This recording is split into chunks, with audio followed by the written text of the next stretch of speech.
Les nouvelles dispositions inscrites dans le Code du travail concernant la prévention des risques liés aux atmosphères explosives, les ATEX, sont en vigueur depuis juillet 2006.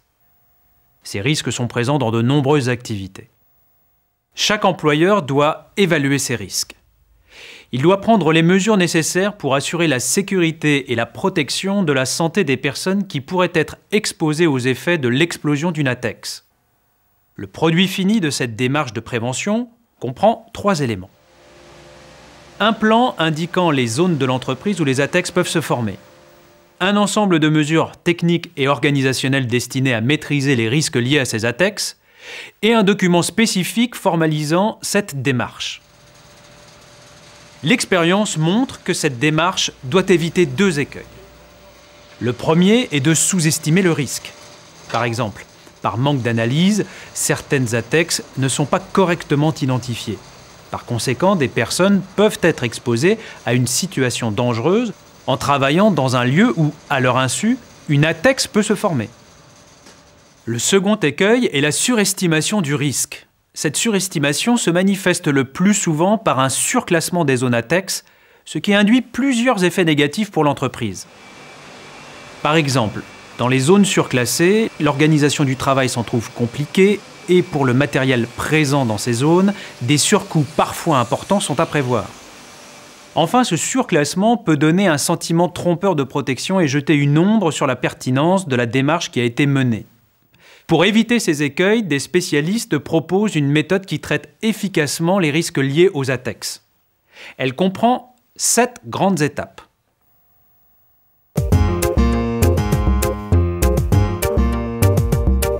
Pour identifier les ATEX, il faut d'abord recenser tous les emplacements de l'entreprise où sont utilisées des substances inflammables. Dans cette zone-là, il n'y a que des résines solides. D'accord, il n'y a pas de toluène, il n'y a pas de... Il y a effectivement du toluène qui est utilisé dans les phases de lavage. Puis, pour chaque emplacement, il faut se demander si une ATEX peut s'y former et comment. Voici quelques exemples d'emplacements et de scénarios conduisant à la formation d'une ATEX. Le ciel d'un réservoir de liquide inflammable et volatile, c'est-à-dire la partie située au-dessus du liquide, peut contenir une ATEX formée du mélange de l'air et des vapeurs provenant du liquide. Un filtre à manche qui dépoussière l'air d'un local constitue un terrain propice à la formation d'une ATEX, si bien sûr les poussières en question sont combustibles. Une fuite de gaz au niveau d'une vanne peut générer une ATEX. À chaque scénario de formation d'une ATEX, on attribue une probabilité d'occurrence. Cela revient à répondre aux questions suivantes. L'ATEX considérée est-elle présente en fonctionnement normal? Ou est-elle due à un dysfonctionnement? Est-elle présente de manière permanente, occasionnelle ou bien rarement? Pour mener à bien le recensement des situations à risque et l'évaluation de leur probabilité, il faut une bonne connaissance des produits et des procédés de l'entreprise. Il faut aussi faire appel à la mémoire de l'entreprise pour repérer les situations dans lesquelles des ATEX ont pu se former et conduire à des incidents ou des accidents.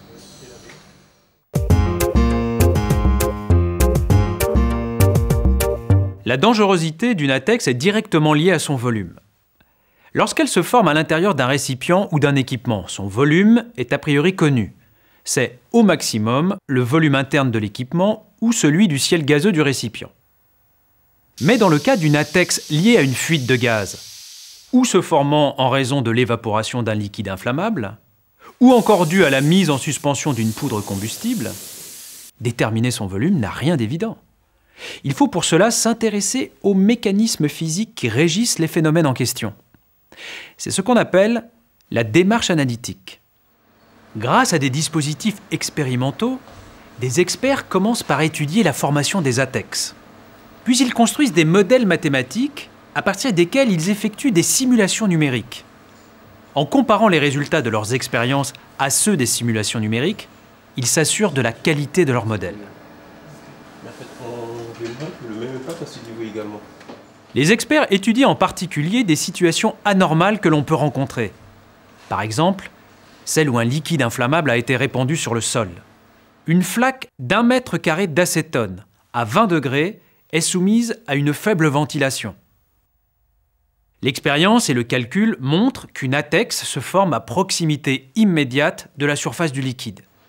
Elle a un volume de quelques litres seulement. Ici, les conséquences d'une éventuelle explosion seraient limitées en raison du faible volume de latex. Toutefois, le risque d'incendie demeure et il faudra le traiter. Autre situation. Si dans un atelier, autour d'une machine à bois, se trouve un dépôt de sciure, n'aurait-il qu'une fraction de millimètre d'épaisseur? L'expérience montre que la mise en suspension de ce dépôt est susceptible de former une ATEX de plusieurs mètres cubes. La démarche analytique donne des résultats proches de la réalité. Il existe toutefois une autre façon de faire, c'est la démarche dite forfaitaire. Elle consiste à attribuer à chaque équipement des valeurs prédéfinies pour le volume de latex et pour sa probabilité d'occurrence. Cette démarche est principalement utilisée dans de grandes installations qui comprennent des équipements identiques en grand nombre. La démarche analytique y serait fastidieuse car très répétitive. Quelle que soit la méthode utilisée, la réglementation demande de ne prendre en compte que les ATEX d'une certaine ampleur. Ainsi, par convention, dans la suite de la démarche, on peut négliger les ATEX dont le volume est inférieur à 1 litre.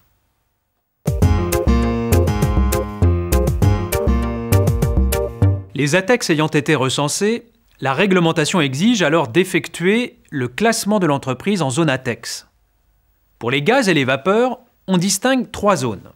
Premièrement, est classé en zone 0 un emplacement où une ATEX est présente en permanence pendant de longues périodes ou fréquemment. C'est typiquement le cas des récipients contenant un liquide inflammable volatile sous air, comme un réservoir ou une canalisation, ou encore un réacteur. Deuxièmement, est classé en zone 1 un emplacement où une ATEX est susceptible de se présenter occasionnellement en fonctionnement normal. C'est le cas des emplacements situés à proximité des orifices qui équipent un récipient contenant un liquide inflammable. Il peut s'agir par exemple d'un orifice de respiration, ou de prise d'échantillons, ou encore d'un orifice de vidange.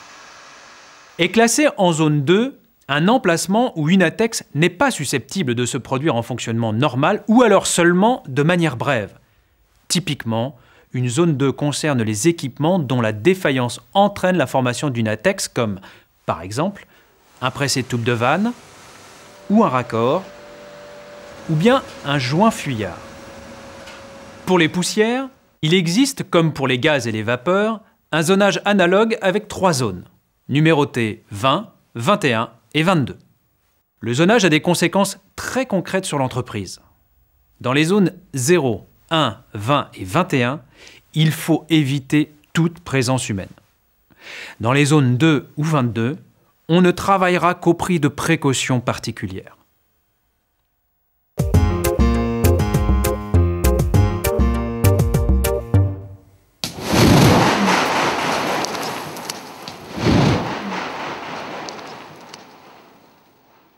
Toutes les ATEX identifiées peuvent par définition s'enflammer. La question maintenant est de savoir comment. Pour y répondre, il faut recenser les sources d'inflammation potentielles. À nouveau, il faut établir des scénarios et en déterminer la probabilité.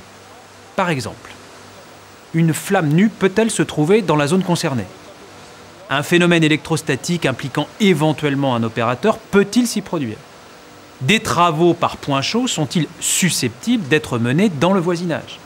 Une décharge électrique peut-elle se produire au sein d'un équipement présent dans la zone? Là, on a un risque de formation d'ATEX, surtout au niveau du trou d'homme qui est ici. La connaissance des procédés et le retour d'expérience sur les incidents passés aident à répondre à cette question.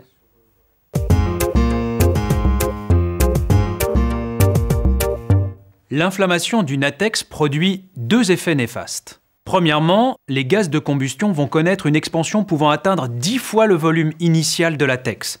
Ils sont très chauds. Par conséquent, toute personne présente dans la zone sera gravement brûlée. Deuxièmement, en milieu confiné, l'explosion crée une onde de pression très importante. Elle peut blesser les personnes directement ou indirectement. La superposition des possibilités de présence humaine dans les locaux de l'entreprise et des zones d'effet de l'explosion permet de déterminer les ATEX les plus dangereuses pour les personnes. C'est sur ces ATEX que vont porter en priorité les efforts de prévention et de protection.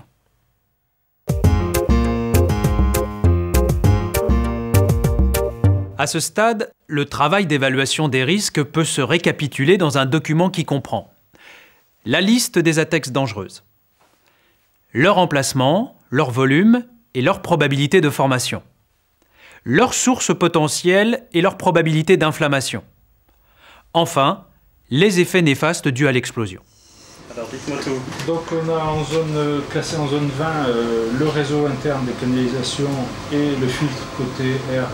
Ce document permet de hiérarchiser les risques. Il aide le chef d'entreprise à établir un plan d'action tenant compte des exigences du Code du travail. Celui-ci demande que soient prises des mesures techniques et organisationnelles, d'abord pour éviter la formation des ATEX, puis leur inflammation, et enfin pour atténuer les effets de l'explosion. Voici quelques exemples d'actions à mener pour éviter la formation des ATEX. Une première solution est d'utiliser à la place d'une substance combustible, une substance qui ne l'est pas ou qui l'est moins. Par exemple, dans cette usine, on a modifié le procédé. On n'utilise plus de solvant organique, mais une solution d'urée. Une deuxième solution est d'utiliser la même substance, mais sous une forme moins divisée. Par exemple, si l'on remplace une poudre par des granulés, on supprime en grande partie la possibilité que se forme une ATEX de poussière. Une troisième solution est de limiter le comburant, c'est-à-dire l'oxygène de l'air.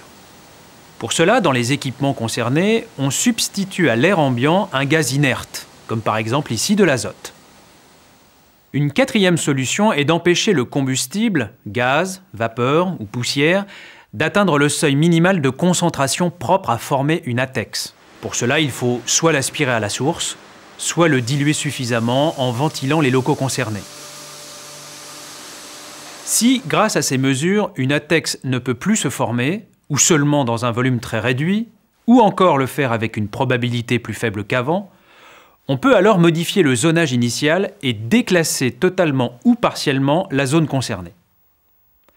C'est maintenant le moment de mettre en place la signalétique qui va rendre visible à tous le zonage ATEX. Voici maintenant deux exemples de mesures organisationnelles à prendre pour éviter l'inflammation des ATEX. Première mesure, il faut impérativement travailler en établissant des permis de feu et des autorisations de travaux. Cela permet 1. D'organiser le travail de manière adéquate. 2. De rappeler aux intervenants qu'ils doivent prendre des mesures de maîtrise du risque ATEX. 3. De savoir que des personnes sont présentes dans une zone ATEX. Deuxième mesure, tous les matériels utilisés en zone ATEX doivent être certifiés. Cette certification est réalisée par des organismes notifiés, tels l'INERIS. Le certificateur soumet le matériel à différents tests afin de s'assurer qu'il a bien les qualités requises pour fonctionner en toute sécurité dans la zone ATEX où il va être installé. Le matériel reçoit un marquage codifié qui témoigne de cette certification. Enfin, si on ne peut ni empêcher la formation d'une ATEX, ni supprimer de manière fiable les sources potentielles d'inflammation, alors il faut chercher à atténuer les effets néfastes de l'explosion. On peut en particulier installer des évents d'explosion qui limitent les effets de surpression ou des systèmes de découplage pour empêcher la propagation de l'explosion.